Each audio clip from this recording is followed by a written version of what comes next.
Assalamu алейкум кыздар, сиздер менен бүгүн кайрадан мен Эльвира. Ушундай жең бычканды биз бүгүн үйрөнөбүз. Көйнөктөн ашкан ушул кусок материалдан биз манжети бар жең бычабыз. Бул жерде 2 кабат материал болуп турат, бири-бирине беттешкен материал. Биз материалды мындай кылып бүктөп алабыз. 4 кабат болуп атат, ошондо 7-8 сантиметрдеги манжет коюла турган жең болот. Биз биринчи материалды жеңди бычарда ушинтип 2 кабат болобу, 4 кабат болобу, бир жеңди же 2 жеңди бирдейинен бычканда ушинтип бүктөп алабыз. Андан кийин биз өлчөм алган өлчөмүбүз боюнча жеңибиздин узундугун аныктайбыз. Бизге бул жерде азыр 8 сантиметр манжет тигилгендиги үчүн общий длина рукаванын 5 сантиметрин кыскартып салып туруп 60 сантиметр общий длина болгон, 5 сантиметрин кыскартсак 55 болот. Ошол жерге биз 8 сантиметр жеңди кошуп бычабыз. Биз биринчи булчуңунун айланасын өлчөйбүз. Эң жоон жерибиз, колубуздун эң жоон жери булчуңубуз болот.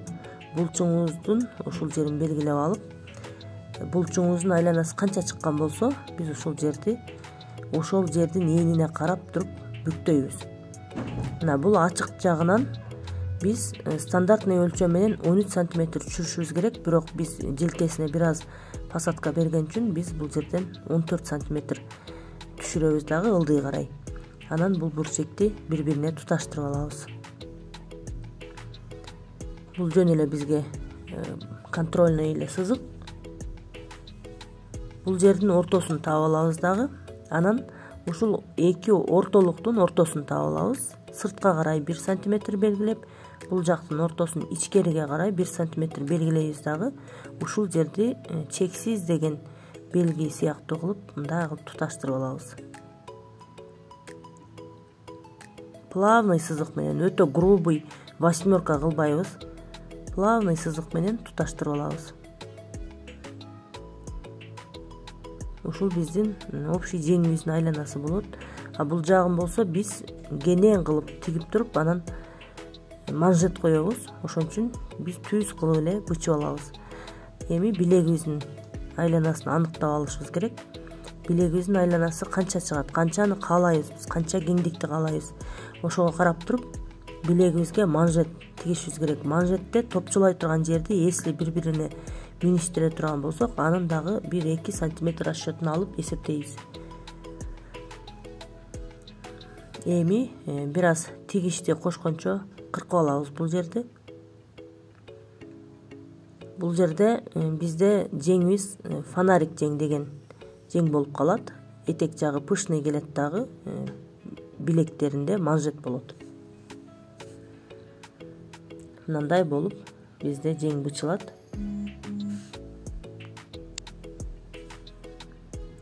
Эми бардык эле жеңдерде колтук оюндусунда алдыңкы бөлүк арткыга караганда бир аз айырмалуу болот. Азыр ушул 2-1 сантиметрден белгилеген жерден, ушул эки жерден баш жагынан жана ылдый жагындагы белгиленген жерден аралыгынан 1 сантиметрдей кылып, мындай 1 миллиметрден баштап кыркып келип, ортолукту 1 сантиметр кылып, кайра аяктаганда 1 миллиметрге чейин ичкертип туруп, биз ушундай өлчөмдөгү кыркындыны алып салабыз. Бул уже биздин колтугубуз оюндусуна эсептелет. Жеңибиздин алдыңкы жагы ушундай болуп бычылыш керек. Мына жерге белгилеп расечка коюп алабыз. Бул тигип атканда что биз алды экенин билишибиз керек, адаштырып албай. Анан бул чоку жагына дагы расечка беребиз, себеби бул жерди уже биз желкесине туташтырып тигебиз. А бул манжет жагында мындай посадка түшөт.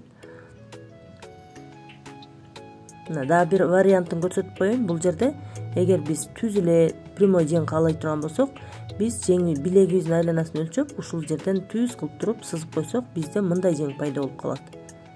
Мен муну заодно көрсөтө кетейин дедим. Мынакей өзүбүздүн каалообузга жараша кеңдикти коюп туруп, бүктөп, ушул жерди бул жакка карап сызып туруп жең бычып алсак болот. Мына кыздар, ушинтип биз жең бычкандын 2 вариантын үйрөндүк. Видео жаккан болсо каналга катталып, лайк басканды унутпаңыздар.